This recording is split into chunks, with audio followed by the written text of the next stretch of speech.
নির্বাচনী দিন ঘোষণা হওয়ার পরেই নির্বাচনী আচারবিধি ভঙ্গের অভিযোগ তৃণমূল কংগ্রেসের জেলা সভাপতির বিরুদ্ধে। মাজারে গিয়ে টাকা বিলি করার অভিযোগ তৃণমূল নেতার বিরুদ্ধে। ডিসেরগড় মাজারের টাকা বিলি করেন নরেন্দ্রনাথ চক্রবর্তী। ভাইরাল ভিডিও নিয়ে তৃণমূলকে কটাক্ষ কংগ্রেস ও বিজেপির। এবার আমরা শুনে নেব কে কি বলছেন। গ্রামাঞ্চল শিল্পাঞ্চলের খবর, ব্যুরো রিপোর্ট।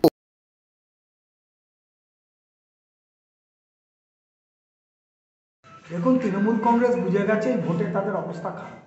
বহিরাগত প্রার্থী মাইনরিটিরা তাদের থেকে দিনের পর দিন সরে যাচ্ছে এবং তাদের যে কালো টাকা আছে, চাকরি চুরি, কয়লা চুরি, বালি চুরি, গরু চুরি, চাকরি সমস্ত টাকা তারা এখন সেগুলোকে বন্টন ব্যবস্থা করছে। আজকের ডেটে ভোট ডিক্লেয়ার হয়ে যাওয়ার পর আচরণবিধি যখন চালু হয়ে গেছে, সেই অবস্থায় মাজারে গিয়ে জেলা সভাপতি এবং তার সাঙ্গপাঙ্গরা যেভাবে পয়সা বিলালেন তাতে আমরা ধিক্কার জানাই। আমরা এটা নিয়ে নির্বাচন কমিশনকেও কমপ্লেন করব যাতে এর একটা ভিত ব্যবস্থা হয়। কারণ কোনোভাবে আমরা চাইব না যে তারা যাদের ভোট এসছে বলে তারা বিভিন্ন সম্প্রদায়ের মধ্যে টাকা বিলি ব্যবস্থা করে সেই ভোটকে তারা খরিদারি করবে। নেওয়াটা তৃণমূলের একটা জাতীয় ধর্মে পরিণত হয়েছে।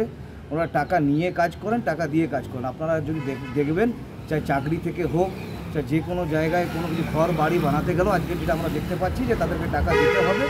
এবার এইটা কিন্তু ভোটেও তারা পরিণত করে নিয়েছেন যে আমরা ভোট কিনতে গেলেও আমাদেরকে টাকা দিয়ে ভোট নিতে হবে। কারণ ওনারা বুঝতে পেরেছেন যে বিগত আমাদের আসানসোল লোকসভাতে কোনো কাজ তারা করতে পারেনি, তাদের পায়ের তলার থেকে মাটি সরে যাচ্ছে এবং তারা এইভাবে ভোটটা কেনার চেষ্টা করছে। কারণ এবার অল্প সংখ্যক মানুষও বুঝতে পেরেছে যে এদের সঙ্গ দেওয়া যাবে না।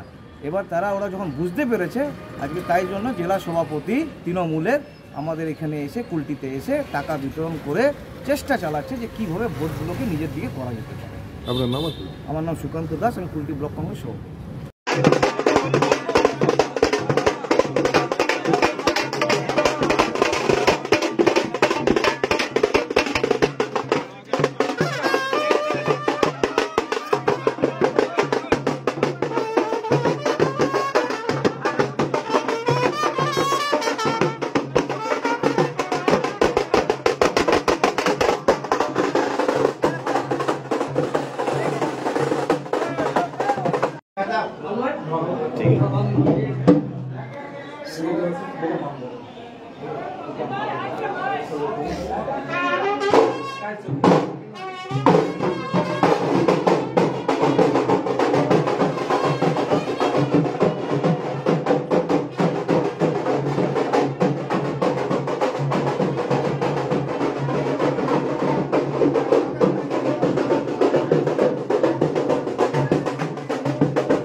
अरे बाबा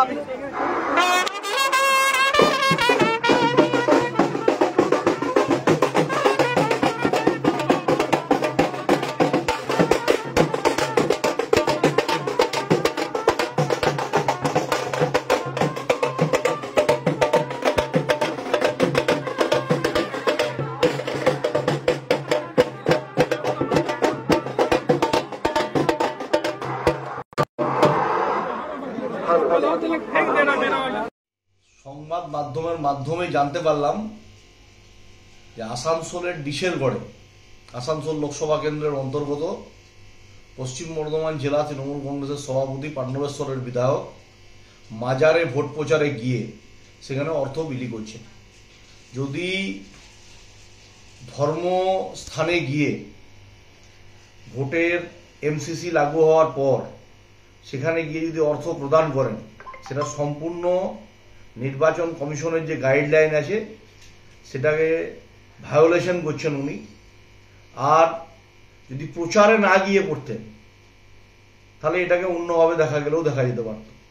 কিন্তু যেখানে ভোট ডিক্লেয়ার হয়ে গেছে, ওনাদের ওখানে প্রার্থী দিয়েছেন এবং তার সাথে এমসিসি লাগু হয়ে গেছে, এর মতো গহিত অপরাধমূলক কাজ আমরা যে স্তরে অভিযোগ করার দরকার নির্বাচন কমিশনের সেই স্তরে অভিযোগ করব।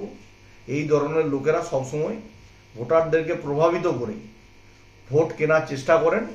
এটা তার জ্বলন্ত উদাহরণ। শুধুমাত্র প্রেস মিডিয়ার বন্ধুরা আছে বলে আজকে বাংলার মানুষ যারা গণতান্ত্রিক উৎসবে মেতে উঠবেন লোকসভায়, তারা এটা দেখতে পাচ্ছেন যে তৃণমূল কংগ্রেসকে আজকে ভোট কিনতে হচ্ছে অর্থ দিয়ে। এটা সম্পূর্ণ লজ্জাজনক ঘটনা। এবার ওনাদের দল থেকে কি বলবেন সে বিষয়ে আমার জানা। তৃণমূলের সঙ্গে সাধারণ মানুষ নেই, এটা তৃণমূলও জেনে গেছে। তাদের কাছে এখন আছে রেশন চুরির পয়সা, চাকরি চুরির পয়সা, কয়লার পয়সা, লোহার পয়সা, বালির পয়সা, সিন্ডিকেটের পয়সা, প্রমোটিংয়ের পয়সা, আর দ্বিতীয় আছে পুলিশ। তাই তারা জেনে গেছে সাধারণ মানুষ ভোট দেবে না, তাই তারা পয়সা দিয়ে ভোট কেনার চেষ্টা করছে। এবং এটা আমাদের বিরোধী দলনেতা কাল টুইটও করেছে এবং নির্বাচন কমিশন খুব জলদির মধ্যে অ্যাকশন নেবে বলে আমাদের মনে হয়। দেখুন, মলয় ঘটক কেন, তৃণমূলের সমস্ত নেতৃবৃন্দই এখন রেডি আছে বিজেপিতে আসার জন্য, লাইন লাগিয়ে আছে। কারণ ওনারা বুঝে গেছেন যে এই দলটা আর আফটার ইলেকশন আর এই দল থাকবে না, তৃণমূল বলে আর কিছু থাকবে না। এবং ওনাকে নেবেন না সেটা আমাদের উচ্চ নেতৃত্ব ঠিক করবেন। কিন্তু সোশ্যাল মিডিয়ায় উনি নিজেকে ডিফেন্ড করছেন। মানে কালকের যে ঘটনা ঘটেছিল, ওনার ফোন বন্ধ ছিল, উনি দিল্লিতে ছিলেন না কলকাতায় ছিলেন, সেটা ওনাকেই বলতে হবে। এবং ওদের নেতারা ফোন করে আমাদেরকে জানতে চাইছে যে দাদা জয়েন করেছে কিনা। তো এটা দাদাই বেটার বলতে পারবেন যে উনি কালকে কোথায় ছিলেন, ওনার ফোন কেন বন্ধ ছিল, দিল্লিতে সেটিং হলো না কেন, কলকাতায় ছিলেন না দিল্লিতে ছিলেন, সেটা উনি বলতে পারবেন। ইলেকশনের সময় বলো নয়, মাজার, মন্দির, মসজিদ, গির্জা, গুরুদ্বারা এটা কোনো ইলেকশনের জন্য অপেক্ষা করে না। এটা সারা বছর 365টা দিন। আসলে যেহেতু মাজার, ওই জন্য বিজেপি সেটাকে নিয়ে খেলার একটা সুযোগ করার চেষ্টা চালাচ্ছে। বিষয়টা সেটা নয়। আমাদের জেলার সভাপতি নরেন্দ্রনাথ চক্রবর্তী ওখানে গেছিলেন, উনি মাথা ঠেকার জন্য গেছিলেন, চাদর চাপাবার জন্য গেছিলেন। এবং ন্যাচারালি সেখানে যে ডাক যারা বাজাচ্ছিলেন বা যারা অনেক ইয়েতে মন্দিরের সামনে, মসজিদের সামনে অনেক মানে দরিদ্র মানুষরাও সেক্ষেত্রে থাকেন, সেই ক্ষেত্রে সবাই যে ভোটার তা তো নয়। এটা নির্বাচন বিধি লঙ্ঘিত হচ্ছে বলে আমি মনে করছি না, কারণ এটা সম্পূর্ণভাবে ধর্মীয় স্থানে গিয়ে, আমিও তো কালকে কল্যাণেশ্বরী মন্দিরে গিয়ে যদি আমি কোনো পুজোতে দিই এবং পুরোহিতকে একটা 51 টাকা দক্ষিণা দিই, তো এটা কি নির্বাচন বিধি লঙ্ঘিত করা হবে নাকি? বিষয়টা তো এটা নয়। বিষয়টা হচ্ছে নরেন্দ্র মোদী সাহেব নির্বাচন ঘোষণা হওয়ার পর সরকারি হেলিকপ্টারে ঘুরছে, সেটাকে দেখতে হবে যে নির্বাচন বিধির আওতায় আসে কিনা। আসলে নির্বাচন কমিশন বিজেপির হয়ে কাজ করছে এবং তার কিছু এজেন্ট পশ্চিমবঙ্গ জুড়ে ছড়িয়ে আছে যারা এই ধরনের অপপ্রচারকে চালাচ্ছে। এটা সম্পূর্ণ ভিত্তিহীন এবং মানুষ এটাকে নেবে না সেভাবে। সুভাষিস মুখার্জি, আমি কুলটি ব্লক তৃণমূল যুব কংগ্রেসের প্রাক্তন ব্লক সভাপতি।